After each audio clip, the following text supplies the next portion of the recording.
किसी ने सही ही कहा है, छोटी छोटी चीज़ों में हमें खुशियाँ ढूंढनी चाहिए। एक मोटिवेशनल स्टोरी आप सबके लिए। तो चलिए आज कुछ मोटिवेशनल सुनते हैं।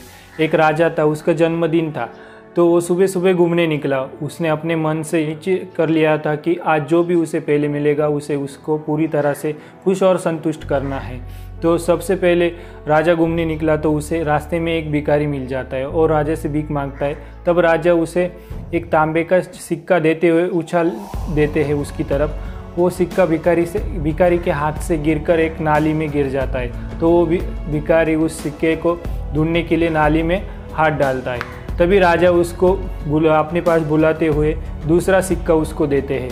तो वो भिखारी वो दूसरा सिक्का ले लेता है फिर और अपनी जेब में डाल लेता है। फिर से वो जाकर वो नाली में तांबे का सिक्का ढूंढने लगता है। फिर से राजा उसको अपनी तरफ बुलाता है और उसको एक फिर से चांदी का सिक्का दे देते हैं। तो भिखारी फिर से वो सिक्का लेकर अपने जेब में रख लेता है और बोलता है राजा की जय हो, और फिर से जाकर वो नाली में तांबे का सिक्का ढूंढने लगता है। राजा ने अपने मन से निश्चय किया होता है, तो वो फिर से उस भिखारी को अपनी तरफ बुलाते हैं और उसे एक सोने का सिक्का देते हैं।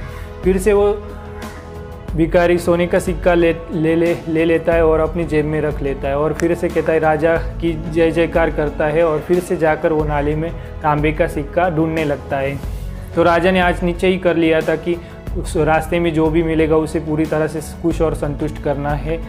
तो वो फिर से उस भिखारी को अपने पास बुलाते हैं और उसे कहते हैं कि तुम मेरा आधा राज्यपाट ले लो, अब तो तुम खुश और संतुष्ट हो ना।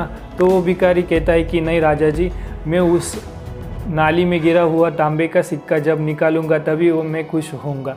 इसी तरह हमारा जीवन भी होता है।